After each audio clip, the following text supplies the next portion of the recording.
morning fams. Ketemu lagi nih bareng Joriji dan Ragam Indonesia. Udah gak sabar nih pengen nyobain kuliner uniknya. Siapa tahu bisa jadi inspirasi nih fams untuk sarapan atau makan siang kamu nanti. Habis kenyang makan, jangan lupa jalan-jalan ya, biar gak pening mikirin kerjaan. Langsung aja berangkat.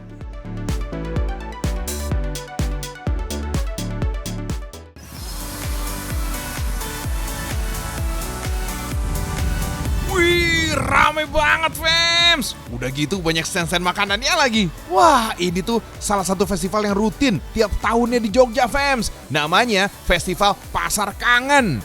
Di sini nih fams, kamu bisa ngerasain berbagai macam masakan jadul yang bikin kamu nostalgia. Gak hanya masyarakat Jogja aja, wisatawan pun juga penasaran, kok bisa seramai ini ya? Maklum fams, sudah 2 tahun terakhir tidak diadakan karena pandemi. Gak heran, antusias masyarakat ini luar biasa.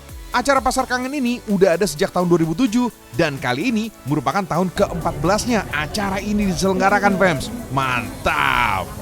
Gak perlu lama-lama lah, cus langsung kita lihat nih ada menu-menu kulineran apa aja sih. Nah, Joy kasih tahu ya tips and trik ini selama di Pasar Kangen kalau kamu belum tahu mau nyari apa. Pertama, kita cari nih yang antriannya rame. Biasanya petanda itu kuliner unik dan enak banget pastinya fams. Kedua, karena suasana rame, gak usah terlalu banyak bawa-bawa barang ya. Takutnya terjadi hal yang gak diinginkan lagi. Kan kita kan gak tahu, ya gak? Jadi tetap waspada dan jaga barang kamu masing-masing. Nah, yang terakhir, siapin uang yang banyak. Cicing. Apalagi kalau kulineran kayak gini. Wah, pasti hilaf deh bawaannya, ya nggak?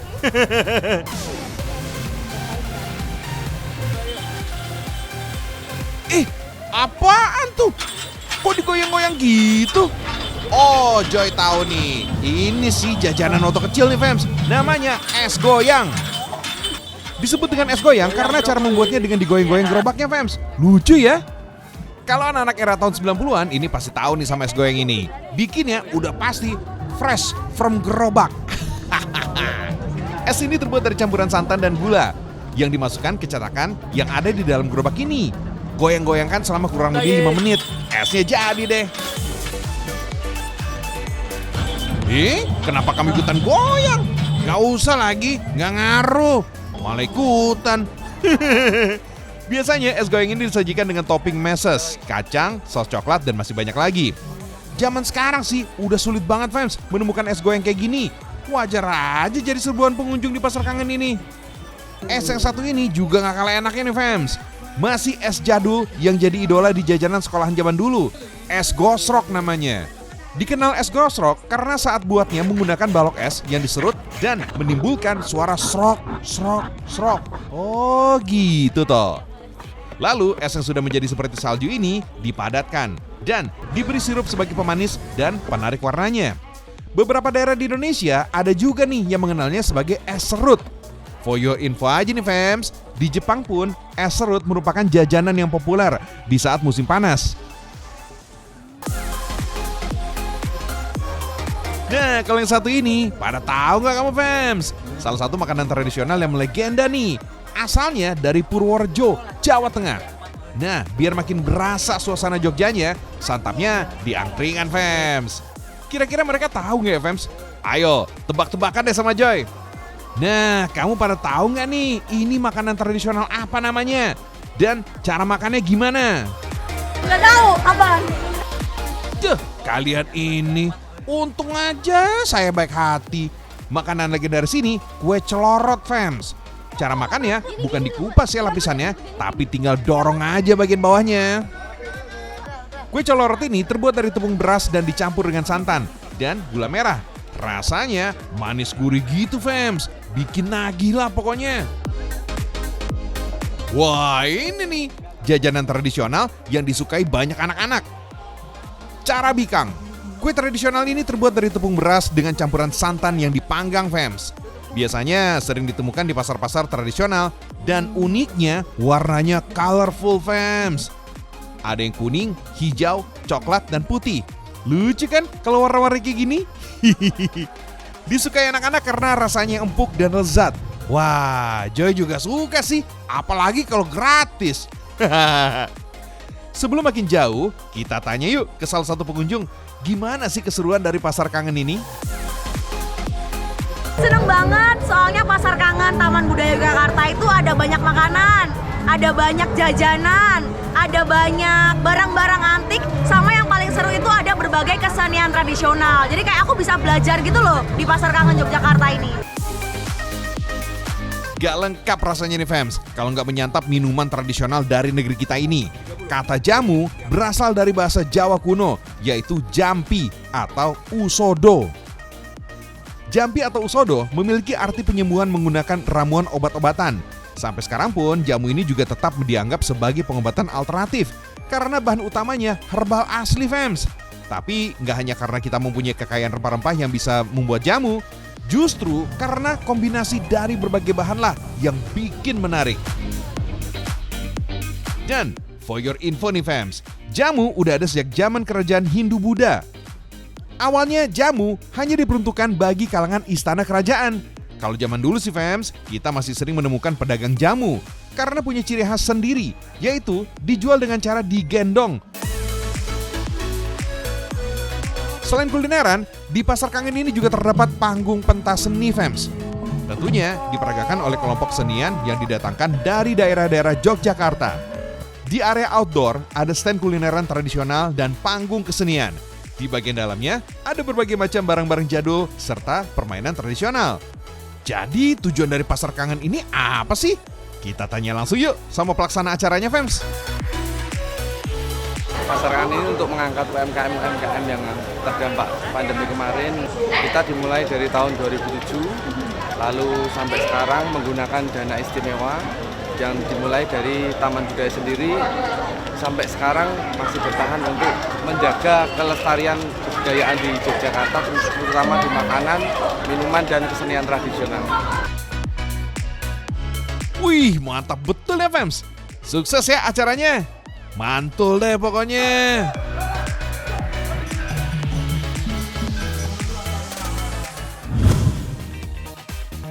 Fams, ada yang bilang kalau pengen tahu rasanya di sambar petir, datang aja ke Jogja.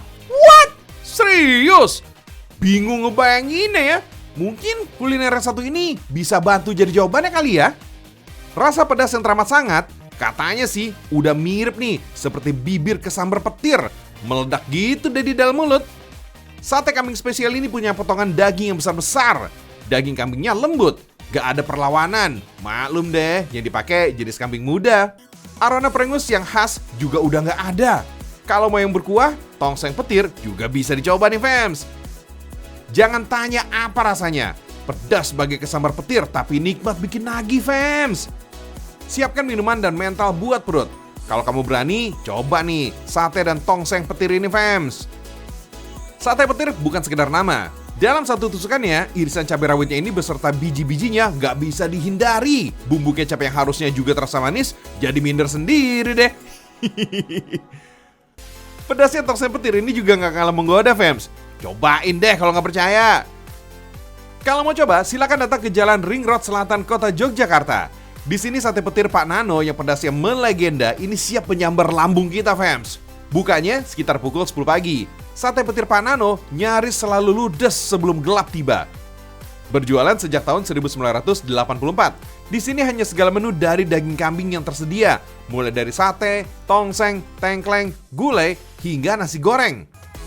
Sate petir Pak Nano ini nggak jauh beda dengan jenis sate kambing yang lainnya. Daging kambing muda dalam tusukan dibakar dengan arang dan angglo tradisional, bikin rasanya makin spesial fams. Semua pesanan sate dan tongseng, Pak Nano sendiri nih yang meraciknya. Oh iya, nama sate petir lahir justru dari pelanggan. Sensasi pedas dari irisan halus cabai rawit ngebuat pelanggan sering berucap kalau pedas seiki koyot disambar bledek.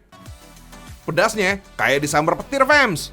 Tenang, bagi yang pengen pedasnya biasa aja, di sini ada level-levelnya kok. Mulai dari level PAUD atau taman kanak-kanak, level SD, SMP, SMA, sampai level profesor yang super pedas. Nah, tinggal pilih deh, mau kayak anak TK yang takut pedas atau mau jadi profesor nih. Untuk seporsi harganya murah kok fams. Level TK sampai profesor harganya sama, mulai dari Rp25.000 aja fams.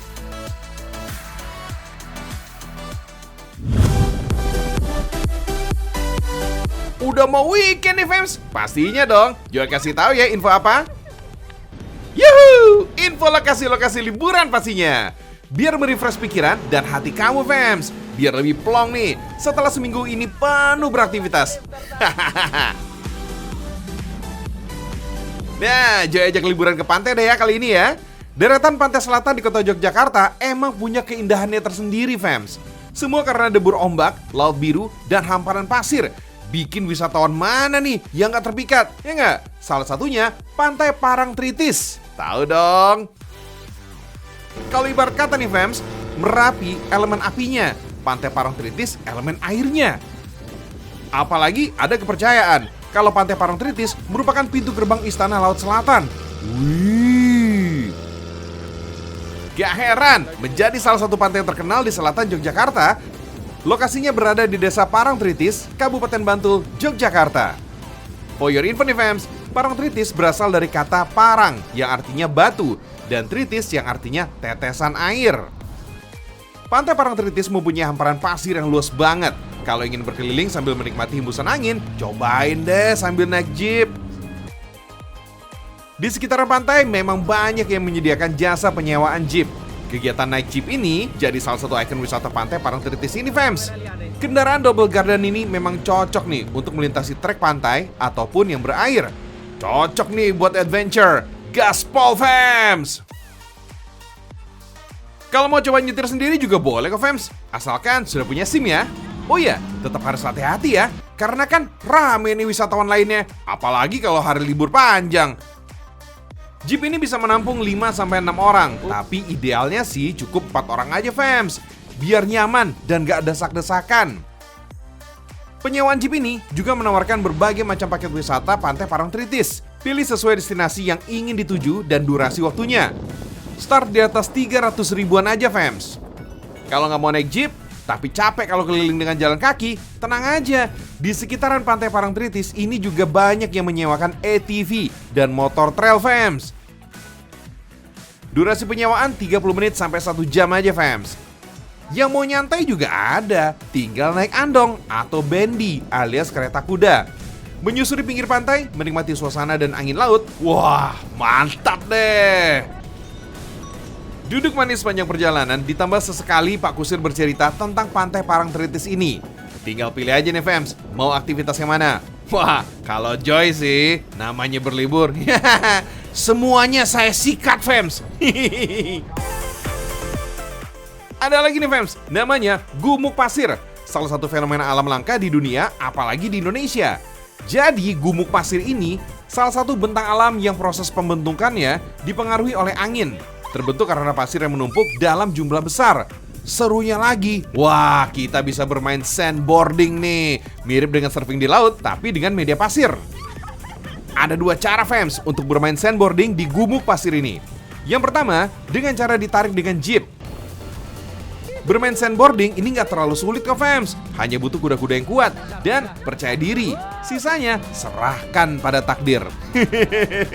Maksudnya yakin pasti bisa fams. Ketika bermain atau ditarik jeep ikuti aja. Tapi kalau merasa mau jatuh, lepaskan pegangan tangannya fams. Kalau masih gagal maning, ya jangan putus asa. Coba lagi.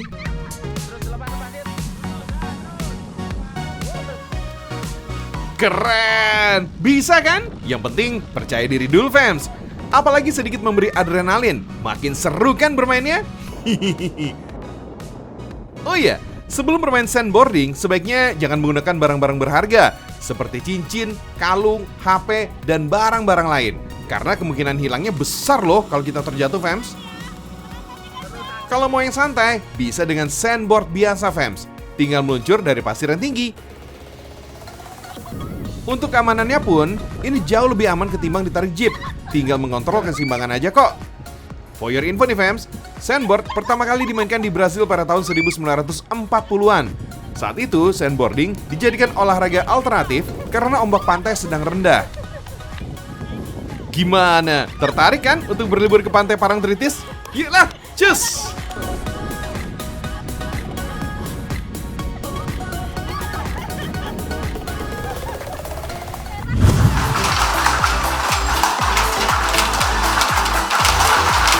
banget deh fans. Irama alat tenun bukan mesin yang sederhana. Terdengar asik dari sini.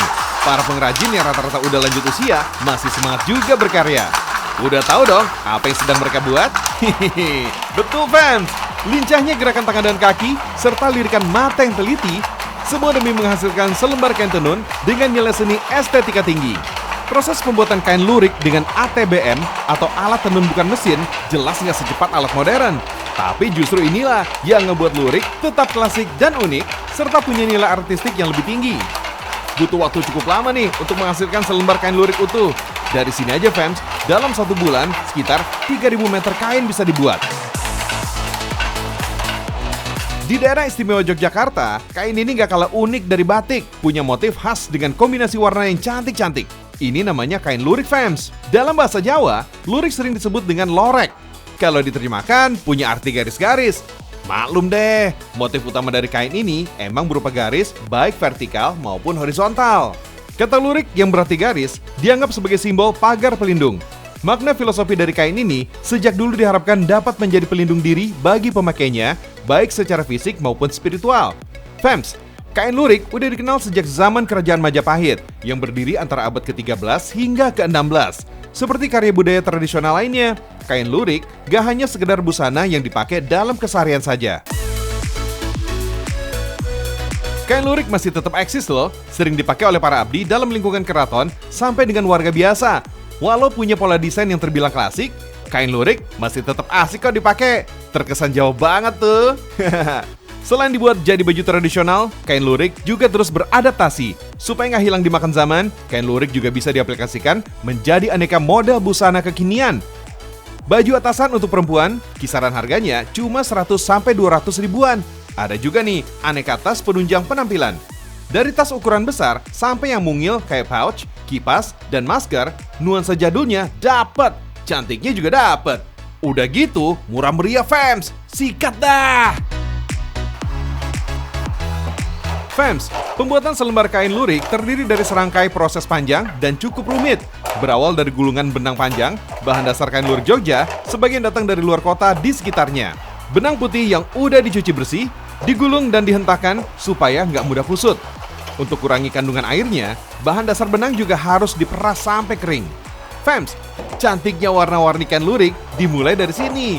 Bahan dasar benang yang hanya berwarna putih akan diberi warna sesuai dengan pesanan atau motif kain yang akan dibuat nanti. Pada masa lalu, pewarna yang dipakai banyak mengandung bahan kimia tekstil. Tapi kain lurik di masa kini banyak juga yang udah beralih pakai pewarna alami dari ekstrak daun tumbuhan. Oh iya, untuk jenis benang yang dipakai adalah benang katun. Soal kekuatan dan kelembutan jenis benang ini gak perlu diragukan lagi. Cocok deh dimanfaatkan untuk pakaian. Untuk warna juga jangan diragukan. Dari proses dan bahan racikannya, ngebuat warna kain lurik gak mudah luntur. Awet gitu deh pastinya. Sebelum masuk ke proses pengolahan benang, pastikan semuanya harus kering. Biasanya, proses penjemuran ini bisa berlangsung seharian. Setelah benang diwarnai dan dijemur sampai kering, proses berikutnya adalah palet atau pemintalan. Di sini benang akan dipintal menjadi gulungan benang kecil, kemudian dipintal menjadi klos atau gulungan benang besar. Tujuannya sih supaya lebih mudah untuk mengolah benang di proses berikutnya. Jadi nggak mudah kusut gitu fans. Nah, proses yang gak kalah rumit namanya sekir. Pada proses ini, gulungan benang aneka warna akan disusun menjadi satu rangkaian. Pada proses ini motif kain yang hendak dibuat udah bisa ditentukan fans dari banyaknya rangkaian proses pembuatan kain tenun atau lurik. Proses ini adalah yang paling rumit dan butuh ketelitian tinggi. Maklum deh, benang yang dirangkai menjadi motif jumlahnya bisa ribuan. Oh iya fans, di Yogyakarta, rumah produksi tenun lurik Kurnia udah beroperasi lebih dari separuh abad. Sejak tahun 1962, rumah produksi ini masih mempertahankan ciri khas keasliannya. Berlokasi di Krapiak Wetan, Sewon Bantul, Yogyakarta, hampir setiap harinya ada kesibukan membuat kain lurik legendaris dari sini. Di rumah produksi ini fans, lurik dibuat dalam dua ukuran lebar, 70 cm dan 110 cm. Jumlah benang yang dipakai masing-masing mencapai 2.100 sampai 3.300 helai. Kalau bukan dari tangan para pengrajin sepuh yang ekstra sabar dan teliti, mungkin hasilnya jadi akan berbeda. Gimana? Kalau udah jadi, Hasilnya cantik-cantik bingit kan, Fems? Ya iyalah, tenun lurik gitu loh.